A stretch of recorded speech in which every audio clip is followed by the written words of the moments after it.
everybody, this is Roxy with the Real Ladies of Loudoun County. Today is our very first episode. Yay! I'm so excited. We have a very fun guest. It's Dr. Kelly. We're going to be talking about topics like leakage as well as pain during intercourses, and also if those Kegel exercises work or if they do work. Anyway, stay tuned for our very first episode. I hope you enjoy, and don't forget to subscribe to our channel as well. Everybody, we're here with Dr. Kelly. Kelly, thank you so much for joining us to our very first YouTube episode. Actually, it's exciting. Very exciting. Thanks everyone for having me. I'm so excited. I know you have a lot of things that you're going to share with us, a lot of goodies, Right. a lot of good tips. So what do you want to talk about today? Because I can go on with you 24/7. You know that I love you so much. And you're always teaching us and giving us so many tips and suggestions. So please tell us, what do you have in mind for today's episode? So I wanted to talk about leakage. I wanted to talk about pain with intercourse. I wanted to talk about tailbone pain, anything that's related to the pelvis. So first off, I am a doctor of physical therapy. My name is Kelly Alhooie, and I deal with anything of the pelvis. So your hip, low back, or anything of the pelvis area. So those are the topics that I typically discuss with my patients. A lot of endometriosis patients, a lot of IC, interstitial cystitis, pain with intercourse, pregnancy, postpartum issues. So these are all things that we're going to go over today to help you guys at home to be able to take tips and tricks and be able to use them and implement them and feel better about yourself and just feel better in general. So This is going to be so much fun. First, yes. Let's talk about one of my favorite topics is leakage. Okay, perfect. Let's talk about it. Let's talk about leakage. All right. So first thing, what I hear, especially new moms, or even just you basically don't even have to have a child, but you can have leakage, okay? This is very common in gymnasts, dancers, anyone that does like a lot of jumping, basically can be more susceptible to having a prolapse. So I have my dog toy over here. I'm going to grab that for a sec. Ooh, I want to see that. Yeah, right? Yes. Okay, so this is my lovely donut dog toy.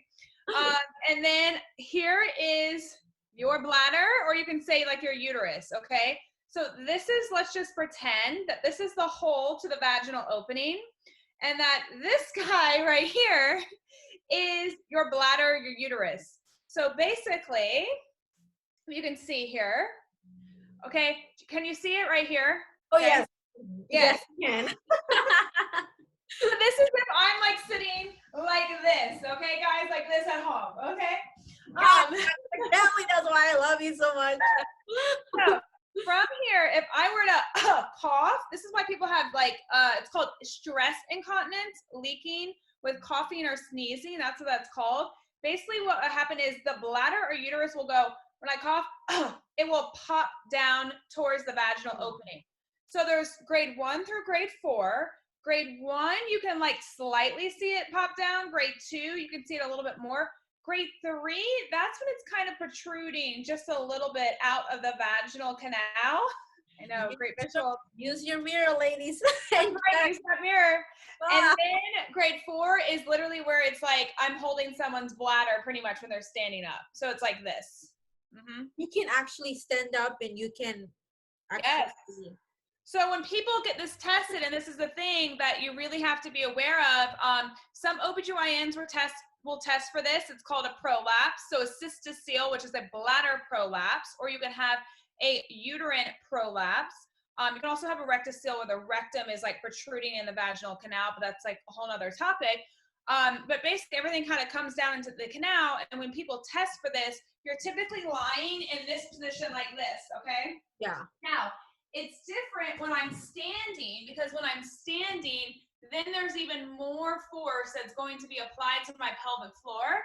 So a lot of times it can give you a different grade of a prolapse. So I personally test someone in lying down, and then I also have them stand and do activities as well to see how much that bladder or that uterus is dropping down into the vaginal canal.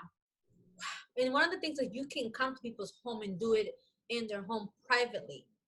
That's correct. So I'm a mobile therapist. Yeah, that's a really good point. I'm a mobile therapist. So all these sensitive topics, I can come into your home. And I also do video physical therapy as well.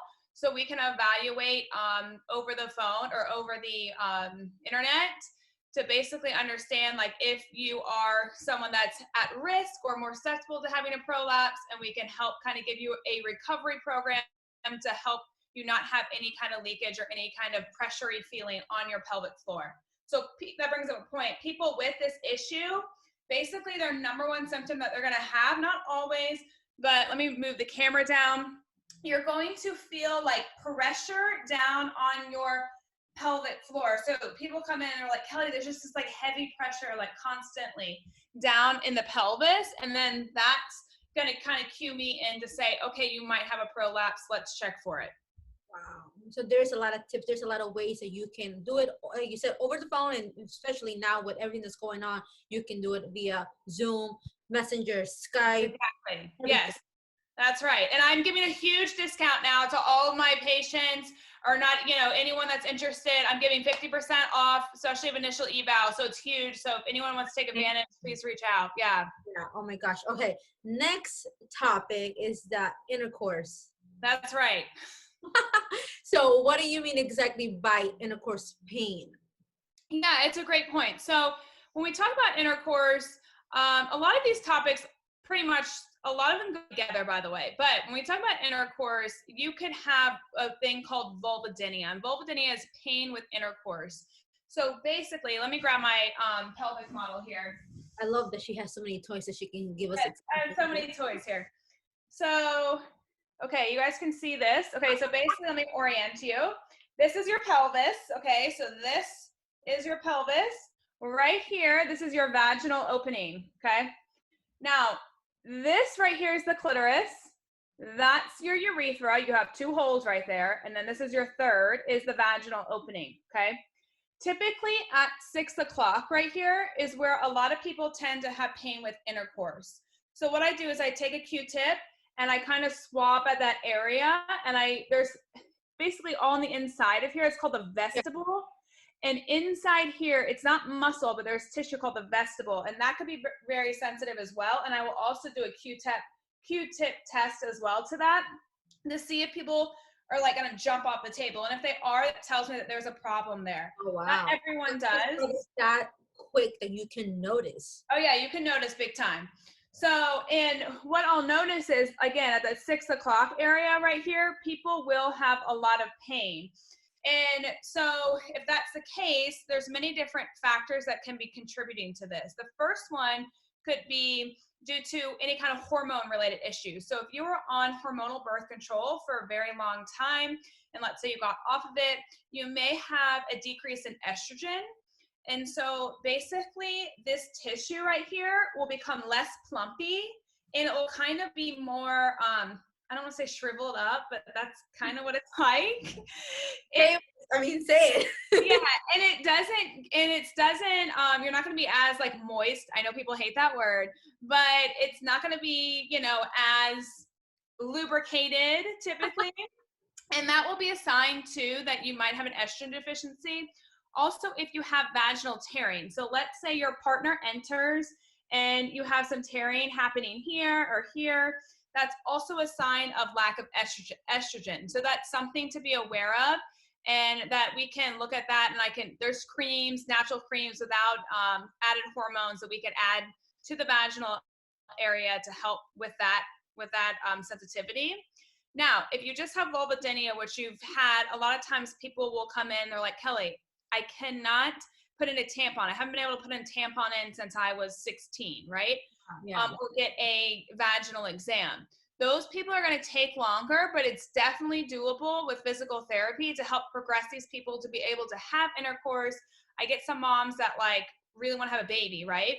And so typically those patients are going to take me about a year for them, like one time a week for a year, to get them to be able to have intercourse and have no pain and be able to have a baby.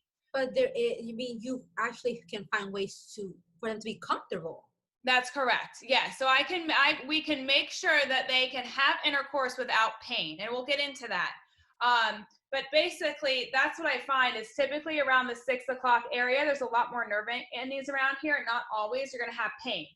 Now, people will also say, and this is a very important question to ask yourself, is when your partner penetrates the vaginal opening, when you come in here, is it pain or you have difficulty when entering? Or do you have difficulty when you have deep penetration, when the penis is basically really far back? So, and that can cue me in too. If someone has pain when it's hard to like enter, then that tells me then I need to work more on the superficial musculature. If someone has pain when it's deep, like they can enter no problem, but then they're like, he just can't like go in and out. It's like kills me, or he can't go anymore because it feels like he hits a wall. Yeah. You either A, have a prolapse, back to this guy, okay? Like something's falling down, he can't go anymore. Yep. Or B, we call it a hypertonic pelvic floor, where these muscles of the pelvic floor, these guys all here, get really tight and basically they won't let you enter anymore. So then it's my job to then help, and your job, to help relax the pelvic floor and be able to then have pain-free intercourse. And again, there's different lubricants that we can use, and there's different tools that you have your tools. Yes, I have my tools. I can grab them. Let's see. Grab the tools, Dr. Kelly. Let's see here. Oh, she has the most cool to show everything, I swear. That's right. It's show and tell today, guys. Show and tell. All right. So the first thing is, let's just say I was a patient that I had pain just entering. Okay. So it was painful for someone to penetrate, right? So these things, and this is a big one, this is called a dilator. Okay. So they come in different sizes. This is actually a smaller version. Good. And then this is like the medium size. So depending on your partner, you can use these different sizes, and you can buy one, or you can buy multiple, like in a set. This is by Intimate Rose, by the way. I don't know if you can see that. If not, then a YouTube link, yeah. Yeah. So basically what I do is I start with a smaller one first, and I'm just going to, again, use this as my vaginal opening. I'm going to lube this up, and I'm going to enter in, and I don't want any pain. So if someone has pain, then I may not even insert anything. I actually may just say, nope, I'm not going to use this yet. And I may just take my fingers and gently pull on the labias. So let me go back to my real model here. I would take my hands, and you guys could do this at home. Here's my labia, okay? Do it at home. Yeah, you can do it at home. That's right. And you can pull on your labias to help lengthen and stretch the vaginal opening without having pain and being fearful that penetration is going to be painful. What? I never knew that. Yeah, so you can really stretch that tissue. Then if you get that's so cool. I mean, it's cool. I think it's awesome because you can help yourself with that. You can help yourself. Definitely, yes. And then if you get daring, you can order dilators, and these are awesome because they're silicone grade. They're really bendy and they're super soft compared to something being like a really hard plastic. So I really recommend this brand if you guys want to get these. But basically, this is for the person that has pain when entering. So that's superficial muscle, okay? So I just insert this into the vaginal canal, and literally all I do is hold this right here. That's it. I can go in a little bit, I can go in a little bit more, but I'm just holding it. Once I feel that my muscles now have relaxed around this guy, then I can put this down and move up to a different grade. I lube it all up. And again, this is we're kind of going from like one extreme to the next. There's different sizes, trust me, in between these. But basically I lube it all up again. And then again, I slowly insert it and see if there's pain. And all I'm doing is just inserting it just straight in, okay? So that is what a dilator is for when you have pain just entering. Dilator, okay? When you have pain deep, when you feel like your partner, like when your partner enters, he like can't go anymore because there's a blockage, then I recommend this tool. It's called a wand, a Thera wand. You can use this, males and females can use this. So it's not gender specific. So this part, yep, can go vaginally if you want. and this part can go rectally. If you use it vaginally, you hold right here. If you use it rectally, you hold like this, okay? So this would be for someone, again, I'm gonna go back to my lovely donut over here. So this would be if, again, someone has pain deep, you come in with your wand, and I come in like this, and I hook up, okay, like this. So again, I'm gonna kind of give you this position so you can just kind of see where I'm at, so you get a good, like if I'm here, okay, I come like this, and I hook in, Yeah. I hold it. And then what I do is I come down, hook, and hold. And then I can switch arms if I want. So it doesn't hurt my shoulders. And I come and hook here, here, here. And I go to all these different positions so that what I'm doing is, let's go back to real life model now. I'm literally hitting all these different muscles that are in my bowl of my pelvic floor. So, and if you're wondering what the heck these little dots are, this is your bladder, that's your uterus, and that's your rectum, okay?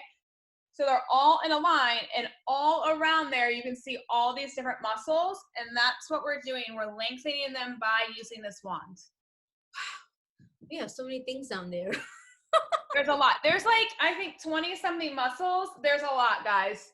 So all these little muscles, like that's one, that's one, that's one, that's one. There's all different things. And I do have videos on my Instagram. If you guys would like to look, it's OrthoPelvic PT of this model and like all the muscles. I won't bore you at this time with that, but there's a lot. We'll make sure to add all your social media so everyone can go and follow you, because you do give daily tips just about every day about this. Yeah, pretty much, yes. So, and people, so, and also creams, like different creams can help. So like people with interstitial cystitis, which is a very common issue, it's just, that means painful bladder. I use different lubricants, but I really like this one. It's called Desert Harvest, and it's an aloe base, and aloe helps really calm down the bladder. So I see patients, they'll come in and say, Kelly, I can't have intercourse because my bladder flares, because the bladder is right when you enter that vaginal canal, it's right up on top. So it can get very irritated. So different lubricants I can use to help kind of calm things down and be able to have more enjoyable intercourse. Yes, more enjoyable intercourse. And you can also use things like vibrators and stuff like that to help externally be able to calm the pain response. Because if I know that when someone penetrates, right, my brain, before someone even penetrates, is going to go, oh, this is going to be so painful. I'm going to tense up. And literally my whole body will tense up. You will not recognize it like as like, whoa, this is happening, but it will. And then someone tries to go and enter, and there's no entering that's going to be happening. And it's going to be painful. Yeah. Oh my gosh. And your body will get used to that response. So that's why you want to be able to make it enjoyable. And that's when I can say like, okay, let's try a vibrator externally. Let's see what you can do. Like if that's okay for you. And then we can progress to some internal things. Very cool. I mean, it's a lot of amazing tips, and what over 20 muscles just in the pelvic area. That's right. Oh my gosh. So I have a quick question. So how can you you're different than OBGYN. That's right. Yourself. So what are the difference between the two? Because that's something that people don't really know. Yeah, it's a great point. So OBGYNs, I always say, are really, really good at looking at the actual organ. So your bladder, your uterus, your ovaries, they're really good at looking and assessing those parts of the anatomy. But as a as a physical therapist, as a pelvic health physical therapist, I am looking at the musculature. So what I mean by that is I specialize in the muscles of the pelvic floor. That's what I specialize in. And I specialize in the nerves of the pelvic floor. So if you're having a nerve issue, and a nerve, how you would know you're having a nerve issue means you have like some kind of burning happening. That's more of a nerve, compared to like an ache would be more of like a muscle, or like a soreness would be more of like a muscle. So if you're not like, I don't really deal too much with like fibroids, for instance, right? Like I'm not going to go in there and surgically remove those. That's more of an OBGYN issue. I'm more of, if you're having abdominal cramping, C-section scars, I do a lot of work with those. If you're postpartum and you're looking to get back with like fitness and you want to see if you're ready to go, then I'm the person. So it's really interesting in society today. I know where you're going with this too. Yes. We go to the OBGYN. Well, everyone goes to the OBGYN at 6 weeks after they've had after they had a baby. And it's a magical 6 weeks, by the way. There's no like, we just picked 6 weeks. We really did. So at 6 weeks, and they go for their checkup to make sure they're cleared to go exercise. And they have not even checked any of the musculoskeletal system, and it's not their fault. It's quite deep. Yeah. They just haven't been trained that way. So it's just not their fault. But this is why I'm a huge advocate that every single female should have a musculoskeletal exam of their pelvic floor, especially after giving birth or having a C-section, so you could know how your muscles are functioning. Why after C-section if you're not really using your vaginal outings? Yeah, that is a great question. That's an awesome question. So what happens when you have a C-section, they cut through 5 different layers. Yes. So I'm going to kind of, so you can see my belly here. So C-section scars right here, okay? They literally cut through your skin, your fat, your abdominal region. There's 5 different layers. Yeah. Okay? So, and all those have to be individually stitched back up, by the way. So when they do that, your abdominal muscles that sit here, basically they turn off. It's just like an injury, okay? They stop working. And they cut right over the bladder. They have to actually push the bladder down to get baby's head to come through, okay? So uterus goes up, bladder goes down, baby's head comes through. So that C-section scars right over the bladder. And what I typically find is that can cause bladder issues. It can cause pelvic pain, like long-term chronic pelvic pain. It can cause all sorts of different things. So it's super, super important to get your pelvic floor examined because the abdominals, so your abs connect to your pelvic floor and they have to work together to make the whole system be able to be in line and contract and relax together. So that is why I would recommend you getting a vaginal exam on top of it. 100%. What? It makes 100%. You should really do it. 100%. Yes. And it makes sense to do it, obviously. Yes. Yeah. I never knew about it. And I told you, I didn't know a lot of things until I met you. I've learned so much with you. Yeah, and it's just super important that I just really want every female to understand and see a pelvic health physical therapist before returning back to any activity, because we are the ones that can truly give you a program and say, this is where you're at. So rather than even before they do intercourse, you suggest that they see a therapist. Exactly. Okay. Yeah, because what can happen too is like people will have will try to go back to having intercourse, and A, it's very different. Okay. So they're kind of shocked by that. And B, it can be painful. And once you have that pain response, the brain is going to go, uh-oh, this was painful last time. And then what are you going to do? What do you think you're gonna do? Sugar again, right? Yeah. You're going to tighten up. And then that pain response is going to keep coming on. And then you're going to go, nope, I'm not into intercourse anymore. I can't have it. Yeah. Like you're done. You're close. Okay, no more. That's it. Exactly. It shouldn't be like that. It should, yeah. And it shouldn't. And it should be comfortable. And you shouldn't have to like force anything. So yeah, getting the abdominals and the pelvic floor looked at is super, super important. Wow, that's great. So after C-section and after you have your baby, definitely get that checked. Not by just an OBGYN, but a pelvic. A pelvic health physical therapist. That's what you have to look for. Yeah. That does an internal exam, because some of them claim they are, they don't do it. So make sure you find one. I know, it's crazy. Make sure that you find one that does an internal exam and looks at the abdominals, the pelvis, your breathing. All this stuff is super, basically, it's like a collaborative approach. So, and you want to also look at the bowels as well, because that's important, especially postpartum. So many things that we don't know that we need to check for. Yeah, because you'll have, well, a lot of times people will have hemorrhoids because, again, hormone changes, you've been bearing down, you're pushing. So there's a lot of like hemorrhoids that can happen, especially postpartum as well. So then that's why I I have another tool, my squatty potty. So we grab it. Love her tools. Yeah, that's right. All right, so. Yes, the potties. I still need to get one of those. Okay, you have to get one of these. Yes. Best and Beyond, right? Yeah, Bed Bath & Beyond, $25. If someone told me that they're going out of business, so I don't know. We'll see. We'll see. I don't know. One of my patients told me that. Yeah, so let's just say, let me pull over my desk chair so you can see. All right, you guys need to pay attention closely to this really neat trick or tip that she's suggesting for us. She has some pretty cool tips, man.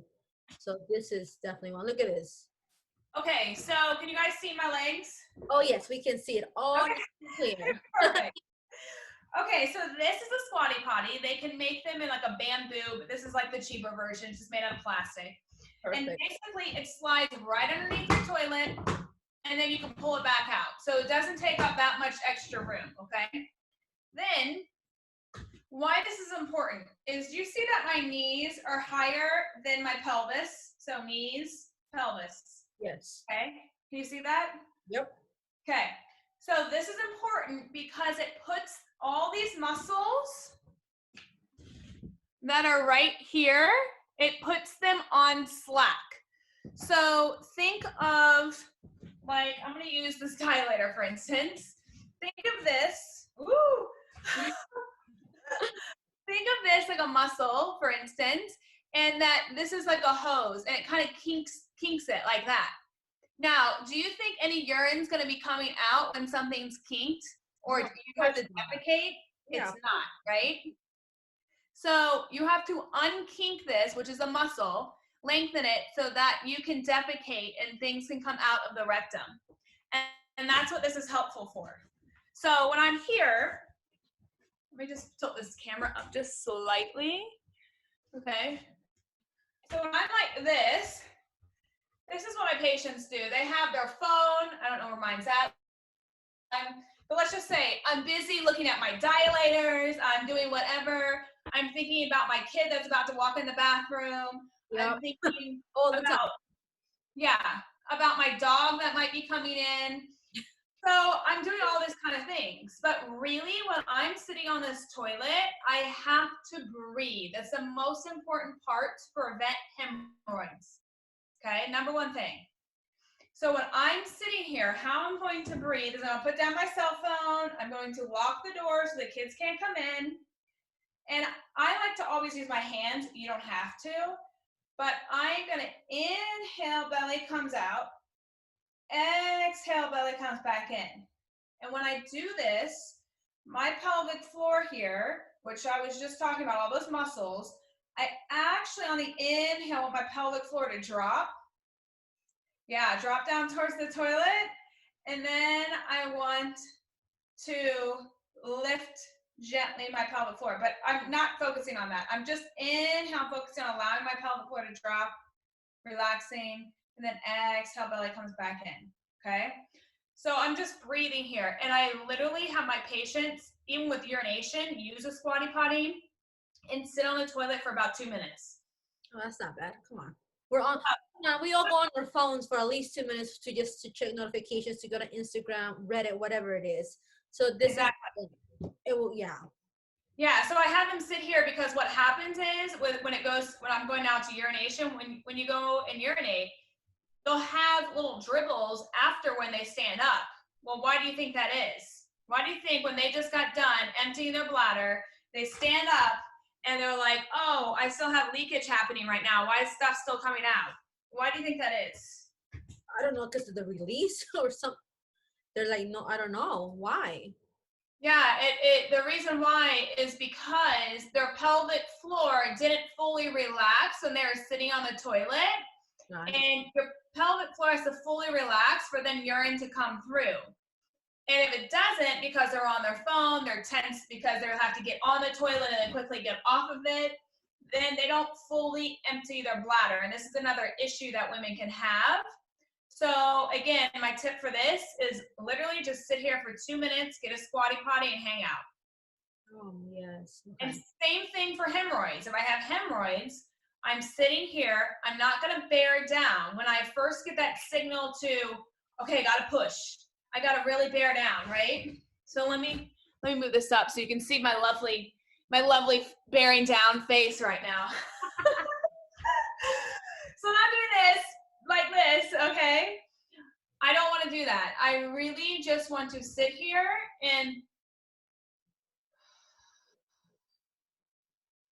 I'm just trying to breathe. So again, my pelvic floor then can relax. So naturally then stool can come out through my rectum and I can go to the bathroom. You do not have to bear down. I feel like people think that they might not have time for 2 minutes to relax and do everything like it should be. So I mean, you have to do it though. You have to do it. Yes. You cannot avoid this. Like you really have to make time for this because you think 2 minutes is like a short period of time, but really if you time yourself and sit on the toilet for 2 minutes, it's like kind of a long time. Yeah. Wow. That's insane. Yeah. So been wanting to get one of those for so long and I keep forgetting to go buy one. Yeah. And another thing is like, let's say I have hemorrhoids or like if you could have an anal fissure, which basically means, let me show you this because women have this issue as well, especially postpartum. Or if you're constipated a lot, you can have this. Okay, so this is the anus, okay, right there. Do you see this muscle around here? Yeah. Okay, that's the sphincter. You can actually have little tears because the stool will be hard and this guy tears and you'll have blood in your stool because as the stool comes out, it tears that muscle because the stool's so hard. Yeah. Wow. Yeah, and so again, these are my little techniques. You have to breathe, that's the number one thing. And then what I can do is I can sit here and rub my belly. Like let's say I'm sitting on the toilet, I feel like I have to bear down. I don't really want to bear down because Kelly told me not to. And I'm nice and slowly just going to rub my belly in a clockwise direction. I can do this for a minute. Yep. Gently then, I may even take my fist and do this. And you're doing that to your Yeah, kind of like right where my bladder's at. Yeah. I'm just gently, I do about 100 little taps. This helps stimulate the digestion process and get things going. That's why this is important, okay? Do you do that for the 2 minutes or before or after? I do it like before I feel like if I have to like really bear it down, then I'm like, okay, no bearing down. Keep trying to stimulate those bowels to move. Let's go. Yeah, and clockwise, okay? Then you can take your hand and put it on your sacrum, which is your triangle bone. So this is the back of you. This is your tailbone, and this is your sacrum, okay? That is right here, okay? This guy, you can just rub, again, in a clockwise direction, and because of the nerves, that helps stimulate you to go to the bathroom as well. So are you rubbing it like any way or just a certain way? Yeah, clockwise. Okay. Yep, so I'm just literally doing this because there's all these nerves that come out, and again, your bowels, let's see if you can see this, your bowels right there, okay? You see how closely it is to the sacrum, which is right there behind it? Yeah. So it helps stimulate, again, everything to kind of be able to relax and you just to sit on the toilet and breathe and everything comes out nice and easily. Nice and calmly. Yeah, that's right. So no straining. No. Another fun tip that since you taught me, I always talk about it now. Kegel exercises do not work. That's right. They do not work. Thank you for bringing this up because you know it's my favorite topic. I love it. It's mine too. Don't do them. They don't work. There's no such thing. Stop thinking about them, pretty much. Yeah, really, honestly. It's funny because just this past month, I've had a lot of patients get these different apparatuses that you can use. One's called Kegel, one's called the LV. And it's basically an app. You insert a probe and you can basically contract and relax your pelvic floor on the app like a video game. But I don't like them. And the reason why I do not like these things is because if you're constantly trying to contract your pelvic floor, again, what we just talked about, it cannot relax. So let me give you this example here. You're making it stressed out. Yeah, you're definitely making it stressed out. It's big time stressed out. So stressed out. Exactly. We're already stressed out enough, right? So from here, okay, look, this is your bladder. This is literally what a bladder looks like. It's about this size. Okay, my arm is the urethra, and the urethra is where you pee out of, okay? My hand right here is my pelvic floor. When I say pelvic floor, I'm talking about this bowl that's right here of the pelvis, all this, okay? It's holding everything up, okay? So bladder, urethra, pelvic floor, okay? Now, as I drink my water, glug, glug, glug, glug, glug, I drink, okay, it fills up to right here, and it's like ding, ding, ding, ding, ding, you have to pee. That's how you get the signal of, oh, my bladder feels full, I have to go to the bathroom, by the way. Yeah. That's that, talking to you, okay? Now, there's a muscle on top of the bladder called the detrusor. This guy gets the signal, and it says, oh, okay, it's time for me to activate. So this guy then pushes down, all the fluid then, well, hopefully, all the fluid will come down through the urethra, and basically the pelvic floor has to open. It has to relax so that fluid can come through here. And again, if you're sitting on that toilet on your phone, like, shh, guess what's happening? This is holding on for dear life, and you're not letting go. So that's why that 2 minutes of sitting there and being able to breathe and relax is super important to let everything go. So if you're kegling, however you want to say it, okay, if you're contracting your pelvic floor constantly and it's already guarded and being like held on, cool.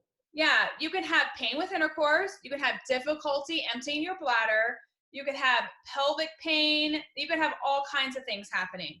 So what I find in clinical practice, and all these studies say, is that people actually need to relax their pelvic floor. Their pelvic floor and their muscles are already guarded. Does not mean they're strong. Let me say that again. Your muscles are lifted, but that does not mean that they are actually strong, okay? I give the example of a bicep a lot of the times because people can get this a little bit easier. If I contract my bicep, and I go and I have to go and lift something and I know I'm about to pee and I have to use this guy and contract even more, I can't contract my arm anymore. Do you see this? It doesn't go, right? Same thing with the pelvic floor. It's holding on and you go and you try to lift something and it's not going to do anything because it's stuck. It doesn't move, okay? So my job and your job is to allow the pelvic floor to lengthen so that when I go and lift a heavy object or my baby, that I can then actually use my muscle fully and then be able to make it relax so it's ready to go again. So I have to, the pelvic floor is like this, I have to be able to allow it to relax and then teach you how to contract and then be able to relax again. So it has to be, we call it a dynamic pelvic floor. It has to be able to really move up and down instead of being stuck and guarded in one position. Wow. Oh my God. Stop doing exercises. They don't. So stop doing the Kegels. Oh my God, Dr. Kelly, what other tips or little tips that you can give us before we finish this episode, which has been amazing? I'm trying to think. Okay, let's go over some tailbone because tailbone issues are really common. I think that's an important one to also go over. Let me move my squatty potty out of the way. Tips with Dr. Kelly. Let's see what she has. That's right. So, okay, when I talk about tailbone, pretty much everyone has fallen on their tailbone. When you were little, you probably fell on your tailbone. I mean, just think about how many times kids fall, right? So when I say tailbone, exactly. When I say tailbone, this is your sacrum. So the back part right here, okay? My tailbone is right here. So my tailbone and then your anus is like right there. They're like right by each other. Okay. Yeah. It's the actual bone. So have you ever seen people like walk around with these cushions in the store or like in restaurants? Yeah, of course. Yeah. And they call them the donut, right? They have donuts. Uh-huh. So these people have tailbone pain. You can have tailbone pain after giving birth because baby's head has to come through and this tailbone has to actually move back this way so that head can come through. So it can break. And again, a physical therapist can evaluate this. This is another important part because otherwise they're going to tell you you're crazy and it's fine. They can't do anything. Physical therapists can help you with a broken tailbone, by the way. Pelvic Health one, physical therapist. All right, one. Exactly. That's right. A good one. You also, I like this cushion. It's funny because it's called Cushion Your Assets. And I like the name of it. But this one, instead of the donuts, because it has like a little ridge to it. And this can be like, it can move. So basically you sit on it and you can get relief. So this is a cushion that I actually really like. But basically when it comes to tailbone pain, you have to relax the muscles around the tailbone. So tailbone, right? Do you see how these muscles come and connect right on the tailbone? And the tailbone can move. A lot of times I find it's tucked. Oh, I just broke my tailbone. I didn't know this model could do that. Oh my God. No, I do. Oh my God. Okay, so see how it moves? Because now mine can move because I just broke it. So it will actually tuck under, and that will make all of these muscles right here really tight. Okay? And it can also rotate. It can also deviate like laterally, like move. Yeah. And so it causes significant pain. And so what we do is I go in, I use one finger. Yes, I go rectally. And I hook underneath the tailbone and I pull the tailbone like out and help relax these muscles around here. Wow, Dr. Kelly, you really get in there. I really get in there. But it helps so much. It helps so much. It really, really does. There's so much benefit. Typically with a broken tailbone, you're probably looking at, don't be alarmed if it takes like 4 to 5 months for it to get better. So it has to heal, which is about 6 to 8 weeks for the actual bone to heal. And then for pelvic floor therapy, you're probably looking at 4 to 5 months, like just in general with everything from the start. At least you won't be in pain anymore after. Exactly, because so many of my moms, they literally deal with this for years because they accidentally like sat on the floor and a toy was like sticking up and they like hit their tailbone and they broke it. Yeah, or like I hear all kinds, they fell, or there's just all kinds of crazy things. So it's a big topic that can actually, there can be a lot done, and a lot of other doctors will tell you nothing can be done about it, but there's definitely stuff you can do. Yeah. There's always something. Oh, that's not cool. They shouldn't say that stuff. I know. They don't give you any hope, and I don't like that when there's definitely, they just don't know. So, but I can help. Anyway, that's why we have you to help us and teach us about everything. That's right. Thank you so much. You're not a problem. I love always learning from you, and I know all of our viewers and listeners are going to learn from you too. And thank you, and I know we'll see you again for a billion more episodes because we can always talk about everything so much. Thank you, Dr. Kelly. No problem, guys. If you need me, please reach out, and we'll put the links to all my stuff down below, but please reach out. I'm always willing to just chat it up with you guys. So bye, guys. Okay. Thanks for watching. Bye.